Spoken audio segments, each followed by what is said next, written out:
Hi friends, ഇന്ന് നമുക്ക് വളരെ പെട്ടെന്ന് തയ്യാറാക്കാൻ പറ്റിയ ഒരു പനീർ ബട്ടർ മസാലയുടെ റെസിപ്പി നോക്കാം.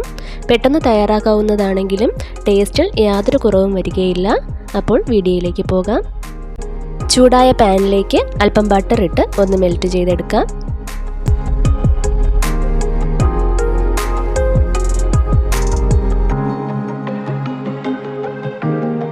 ഇതിലേക്ക് പനീർ കഷ്ണങ്ങളിട്ട് ഒന്ന് ഫ്രൈ ചെയ്തെടുക്കാം. ഗോൾഡൻ കളറൊന്നും ആവണ്ട, ജസ്റ്റ് ഒന്ന് ഫ്രൈ ആയാൽ മതി.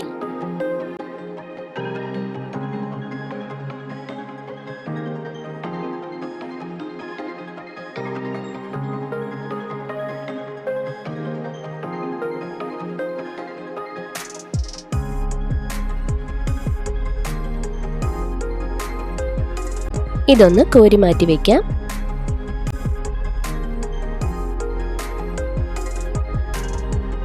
ഇതേ പാനിലേക്ക് 4-5 അല്ലി വെളുത്തുള്ളിയും ഒരു ചെറിയ കഷ്ണം ഇഞ്ചിയും ചേർത്ത് കൊടുക്കാം. ഇഞ്ചി ചെറുതായിട്ട് അരിയണം. അതിൻ്റെ കൂടെ തന്നെ ഒരു സവാള ഇതുപോലെ ഒന്ന് കട്ട് ചെയ്തതും ചേർത്ത് കൊടുക്കാം. ഇതൊന്ന് വാട്ടിയെടുക്കാം. സവാള ചെറുതായിട്ട് അരിയേണ്ട കാര്യമൊന്നുമില്ല, കാരണം നമുക്കിതൊന്ന് അരച്ചെടുക്കാൻ വേണ്ടിയിട്ടാണ്. സവാള ഒന്ന് സോഫ്റ്റ് ആകുന്നത് വരെ വാട്ടിയെടുത്താൽ മതി. ഒരുപാടിട്ട് വഴറ്റിയെടുക്കേണ്ട ആവശ്യമില്ല. ഇനി ഇതിലേക്ക് ഒരു പഴുത്ത തക്കാളി ചേർത്ത് കൊടുക്കാം.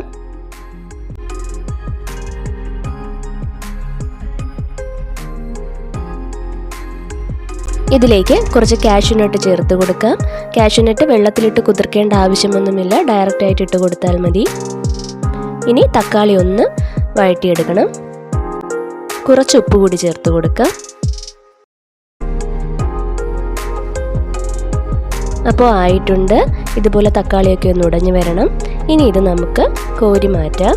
എന്നിട്ട് നല്ല ഫൈൻ പേസ്റ്റായിട്ട് തണുക്കുമ്പോൾ ഇതൊന്ന് അരച്ചെടുക്കാം.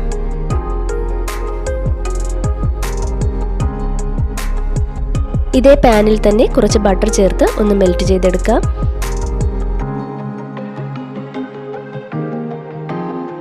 ഇതിലേക്ക് ഒരു സവാള ചെറുതായിട്ട് അരിഞ്ഞെടുത്തത് ചേർക്കാം. ആവശ്യത്തിന് ഉപ്പ് ചേർത്ത് സവാള ഒന്ന് ഗോൾഡൻ കളർ ആവുന്നത് വരെ ഒന്ന് വഴറ്റിയെടുക്കണം.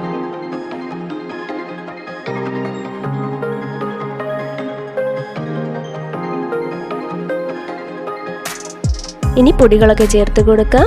1/4 ടീസ്പൂൺ മഞ്ഞൾപ്പൊടി, 1 ടീസ്പൂൺ നിറയെ മല്ലിപ്പൊടി, 1/2 ടീസ്പൂൺ മുളക് പൊടി, 1 ടീസ്പൂൺ ഗരം മസാല.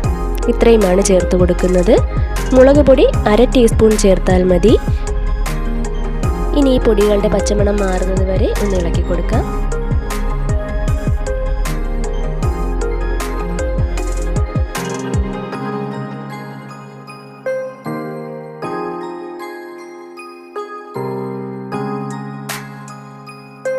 ഇതിലേക്ക് നേരത്തെ നമ്മൾ അരച്ച് മാറ്റി വെച്ച അരപ്പും ഗ്രേവിക്ക് ആവശ്യമായിട്ടുള്ള വെള്ളവും കൂടി ചേർത്ത് കൊടുക്കാം.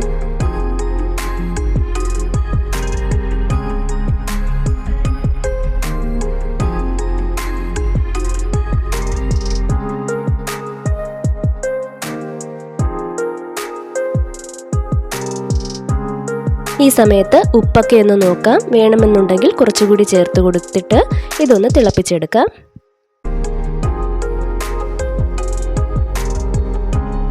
ഗ്രേവി തിളച്ച് വരുമ്പോൾ ഇതിലേക്ക് നമ്മൾ നേരത്തെ മാറ്റിവെച്ച പനീർ കഷ്ണങ്ങൾ ചേർത്ത് കൊടുക്കാം.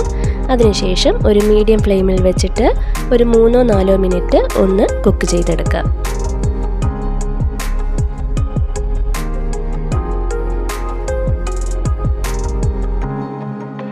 ലാസ്റ്റ് നമുക്കൊരൽപ്പം ബട്ടറും ആവശ്യത്തിന് ഫ്രഷ് ക്രീമും കൂടി ചേർത്ത് കൊടുക്കാം.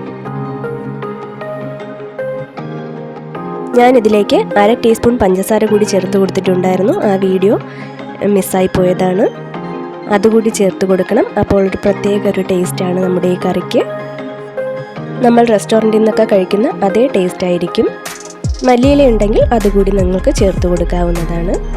അപ്പോൾ വളരെ ടേസ്റ്റി ആയിട്ടുള്ള പനീർ ബട്ടർ മസാല റെഡി ആയിട്ടുണ്ട്. വളരെ എളുപ്പത്തിൽ തന്നെ നമുക്കിത് തയ്യാറാക്കി എടുക്കാവുന്നതാണ്. വീഡിയോ ഇഷ്ടമായാൽ എല്ലാവരും എന്നെ സപ്പോർട്ട് ചെയ്യുക. മറ്റൊരു വീഡിയോയുമായി വീണ്ടും കാണാം. അതുവരെ താങ്ക് യു ഫോർ വാച്ചിങ്.